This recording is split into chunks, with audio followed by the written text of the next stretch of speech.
ओम नमः शिवाय, जय श्री महाकाल। देखिए, सोमवार का विशेष दिन आ गया है और ये दिन समर्पित होता है देवों के देव महादेव को। तो गुरुजी ने कहा है कि आज का जो उपाय है विशेषकर आपके जीवन की सारी समस्या बाधा को खत्म करेगा और दुर्भाग्य भी दूर होगा। तो इस वाले उपाय में आपको इस प्रकार से काले तिल लेने हैं, दीपक लेना है, बेलपत्र लेना है और विशेष तरीके से ये उपाय कर लेना है।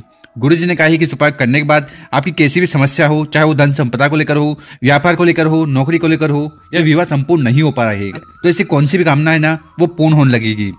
तो भगवान भोलेनाथ को प्रसन्न करने के लिए बहुत ही विशेष उपाय है।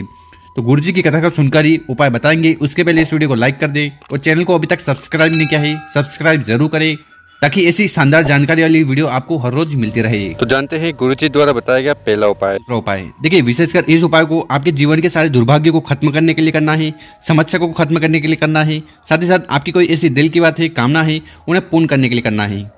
तो इस वाले उपाय में जो सबसे पहले सामग्री आपको चाहिए वो है दीपक। ठीक है, अब यहाँ पर आपका सवाल होगा कि दीपक कौन सा लेना है। देखिए, ये आपके ऊपर है। आप चाहो तो मिट्टी का दीपक ले सकते हो या आप आटे के दीपक भी ले सकते हो, और आटे के दीपक लेकर उसका उपाय करते हो तो ये सर्वोत्तम होता है और इससे देवी देवता बहुत ज्यादा प्रसन्न होते हैं। तो इस प्रकार से आपको एक दीपक लेना है। उस दीपक में आपको डालना है घी। ठीक है, और जो बत्ती होगी गोल, तो गोल बत्ती का आपको इस प्रकार से एक दीपक ले लेना है। इसके बाद जो अगली सामग्री आपको लेनी है वो है काले तिल। ठीक है, काले तिल कितने लेने हैं, तो गुरुजी ने कहा है कि आपको मात्र एक चुटकी काले तिल लेने हैं। अब एक चुटकी में 11 दाना है, 21 दाना है या 41 दाना है। इसके बाद आपको इस प्रकार से एक तांबे का लोटा लेना है और उस तांबे के लोटे में आपको अपने घर से, अपने किचन से जल भरना है। देखिए, गुरुजी कहते हैं कि यहाँ से जल भरकर आप शिवलिंग पर उड़ेलते हो, समर्पित करते हो ना, तो इससे आपके घर के सारे दोष समस्या समाप्त होती है।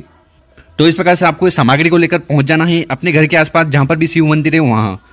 और विशेषकर इस उपाय को आपको प्रदोष काल में करना है, शाम के समय करना है। वो इस उपाय को करना कहाँ है वो देख लीजिए। तो आपके पास जो गोल बत्ती का दीपक है ना उसको उठाना है और शिवलिंग की और शिव मंदिर की जो चौखट है, ठीक है, जो दहलीज है वहां पर आपको वो दीपक रख देना है। और यहाँ पर जब भी दीपक रखे ना, उस दीपक के नीचे आसन के तौर पर कुछ न कुछ सामग्री जरूर रखें। ठीक है, तो इस प्रकार आपको दीपक रख देना है। उसके बाद इस दीपक को यहाँ पर आपको प्रज्वलित कर देना है, जला देना है अपना नाम और गोत्र का उच्चारण करते हुए।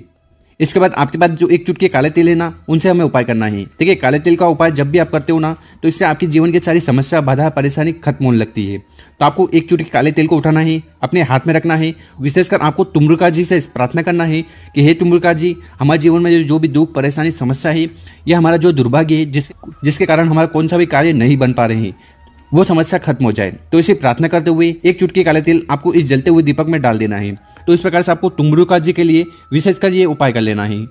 इसके बाद आपको शिव मंदिर के अंदर चले जाना है और शिव मंदिर में जाने के बाद सबसे पहले आपको दक्षिण दिशा में बैठ जाना है। आपका चेहरा उत्तर दिशा की तरफ होना चाहिए और शिवलिंग की जो भी पूजन पाठ करनी है वो कर लीजिएगा।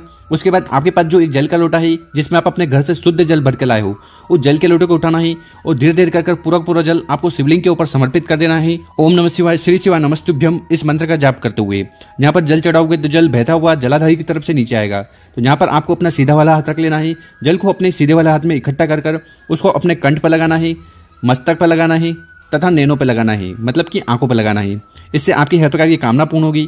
ठीक है, और जो भी जीवन में समस्या है, दुर्भाग्य है, वो खत्म होगा। तो इस प्रकार से आपको दूसरा वाला उपाय जरूर करना है। गुरु जी ने कहा है कि इस उपाय करने के बाद आपकी हर प्रकार की कामना भगवान भोलेनाथ पूर्ण करेंगे और जीवन में जो भी दुर्भाग्य, समस्या है, उन्हें तुम्रुका जी जरूर समाप्त करेंगे। और ये दूसरा वाला उपाय कैसे करना है वो बताएंगे। उसके पहले अपने शुभ हाथ से 2 कार्य कर लें। एक तो इस वीडियो को लाइक कर दें और कम से कम 5 लोगों के साथ व्हाट्सएप पर इस वीडियो को शेयर कर दें। देखिए, विशेषकर तीसरा वाला उपाय क्यों करना है।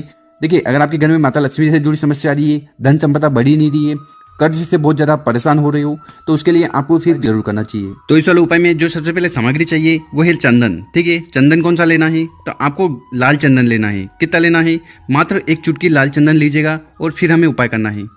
इसके बाद जो अगली सामग्री है वो है तांबे का लोटा। तो इस प्रकार से आपको तांबे का लोटा लेना है। उस तांबे के लोटे में आपको अपने घर से, अपने किचन से शुद्ध जल भर लेना है। जल भर लिया, इसके बाद आगे हमने आपको जो चंदन बताया है, ठीक है, वो चाहे एक चम्मच चंदन हो या एक चुटकी चंदन हो, वो उठाकर आपको इस जल के लोटे में डाल देना है। तो सबसे पहले आपको इस प्रकार से जल का लोटा तैयार कर लेना और फिर जल के लोटे को उठाकर आपको चले जाना है किसी भी बेलपत्र के पेड़ के नीचे। देखिए, अगर आपके घर के आसपास बेलपत्र का पेड़ है तो वहां चले जाइएगा, और बेलपत्र का पेड़ नहीं है तो आप किसी शिव मंदिर के आसपास वहां देखिएगा, आपको जरूर बेलपत्र का पेड़ मिल जाएगा। तो बेलपत्र के पेड़ के नीचे चले जाना है और आपके पास जो एक जल का लोटा है जिसमें आप लाल चंदन मिला कर लाए हो, उस जल के लोटे को उठाना है और धीरे धीरे कर पूरा जल आपको बेलपत्र की जड़ में समर्पित कर देना है। ओम नमः शिवाय, श्री शिवाय नमस्तुभ्यम का स्मरण करते हुए साथ ही साथ यहाँ पर आपको माता पार्वती जी का स्मरण करना है कि हे माता, हमारे जीवन में जो भी दुख परेशानी समस्या है उन्हें समाप्त कर दें। साथ ही साथ आपकी ऐसी कोई कामना है जो पूर्ण नहीं हो पा रही है, चाहे वो व्यापार को लेकर हो, नौकरी को लेकर हो, घर में सुख शांति को लेकर हो, धन संपदा बढ़ाने के लिए हो या विवाह को लेकर हो, हर प्रकार की कामना पूर्ण हो जाए, उसके लिए आपको प्रार्थना कर लेना है। साथ ही साथ आपको यहाँ पर निवेदन करना है कि हमारे घर में जो भी आर्थिक समस्या आ रही है वो भी समाप्त हो जाए। इस प्रकार से आपको लाल चंदन वाला जल बेलपत्र के पेड़ के नीचे जरूर समर्पित करना चाहिए। गुरु जी कहते हैं कि इस उपाय करने के बाद माता पार्वती जी, माता लक्ष्मी बहुत ज्यादा प्रसन्न होती है और फिर आपकी हर प्रकार की कामना इच्छा पूर्ण करती है। अब जानते हैं गुरु जी द्वारा बताया गया तीसरा उपाय। तो इस वाले उपाय में जो सबसे पहले सामग्री आपको चाहिए वो है बेलपत्र।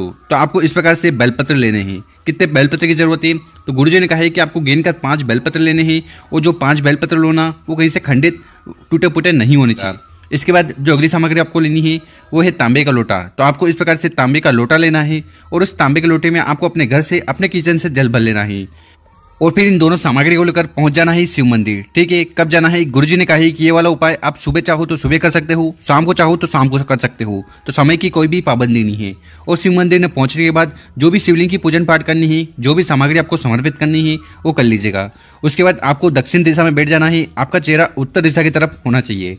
देखिए, आपकी जानकारी के लिए बता दें कि शिवलिंग के ऊपर अगर आप बेलपत्र का उपाय करते हो ना, तो इससे आपकी हर प्रकार की कामना पूर्ण होती है। साथ ही साथ बेलपत्र भगवान भोलेनाथ को बहुत प्रिय है, क्योंकि ये जो बेलपत्र है ये माता के प्रेम हाउस से बने हुए हैं। तो इस वाले उपाय में आपको करना क्या है वो ध्यान से सुनना और समझने की कोशिश करना। देखिए, आपके पास है 5 बेलपत्र। ठीक है, तो 5 बेलपत्र को अपनी कामना, अपनी इच्छा कहते हुए 5 जगह समर्पित करना है। देखिए, आपको पता होगा कि भगवान भोलेनाथ का पूरा परिवार शिवलिंग पर ही विराजमान है। तो आपको पहला वाला बेलपत्र उठाना है, उसको समर्पित करना है गणेश जी के स्थान पर ओम गणेशा नमः का स्मरण करते हुए। उसके बाद आपको दूसरा बेलपत्र उठाना है, उसको समर्पित करना है भगवान कार्तिकेय जी के स्थान पर। इसके बाद आपको तीसरा बेलपत्र उठाना है, उसको समर्पित करना है माता अशोक सुंदरी वाली जगह पर। इसके बाद जो चौथा बेलपत्र है उसको उठाना है और उसको आपको समर्पित करना है माता के हस्त कमल पर। तो ये जो कटी वाला भाग है, यहाँ पर आपको चौथा बेलपत्र समर्पित कर देना है अपनी कामना, अपनी इच्छा कहते हुए। तो इस प्रकार से आपको अपनी कामना कहते हुए 4 जगह अलग अलग बेलपत्र समर्पित कर देने हैं। इसके बाद आपके पास जो 5वां और आखिरी बेलपत्र है उसको उठाइएगा, अपने हाथ में रखिएगा और भगवान भोलेनाथ से प्रार्थना करना है कि हे भोलेनाथ, हे श्री शंभु, हे त्रिकालदर्शी, हमारे जीवन में ये समस्या चल रही है, इन्हें खत्म करें। साथ ही साथ आपकी ऐसी कोई दिल की बात है, कामना है जो आप चाहते हो कि पूर्ण हो जाए, चाहे वो व्यापार को लेकर हो, नौकरी को लेकर हो, धन संपदा को लेकर हो, घर में सुख शांति को लेकर हो, विवाह को लेकर हो या बच्चों की पढ़ाई के लेकर, उनके फ्यूचर को लेकर हो। तो कहने का मतलब है कि कौन सी भी समस्या है ना, उसके लिए प्रार्थना करते हुए 1 बेलपत्र आपको शिवलिंग के ऊपर समर्पित कर देना है। ओम नमः शिवाय, श्री शिवाय नमस्तुभ्यम, इस मंत्र का जाप करते हुए। बेलपत्र की डंडी होगी जलाधारी की तरफ, बड़ी पत्ती होगी शिवलिंग की तरफ। तो इस प्रकार से आपको 5 बेलपत्र लेने हैं, 5 अलग अलग जगह पर अपनी कामना, अपनी इच्छा कहते हुए समर्पित कर देने हैं। और इसके बाद आपके पास जो जल का लोटा है ना, उस जल के लोटे को उठाना है और धीरे धीरे कर पूरा जल आपको शिवलिंग के ऊपर ही समर्पित करना है। ओम नमः शिवाय, श्री शिवाय नमस्तुभ्यम, इस मंत्र का जाप करते हुए। गुरु जी कहते हैं कि इस पर करने के बाद भगवान शिव का पूरा परिवार आपसे प्रसन्न होगा और आपकी हर प्रकार की कामना को पूर्ण करेगा। साथ ही साथ जीवन में जो भी दुख परेशानी है उन्हें समाप्त करेगा। तो इस प्रकार से आपको 3 में से जो उपाय अच्छा लगे वो जरूर करिएगा। तो गुरु जी द्वारा बताया गया बहुत ही अचूक और विशेष उपाय हमने आज बताए हैं, जो अच्छा लगे जरूर करिएगा। और अगर आपको वीडियो अच्छी लगी हो तो इस वीडियो को 5 लोगों के साथ व्हाट्सएप पर जरूर शेयर करें और उन लोगों की मदद करें। ओम नमः शिवाय।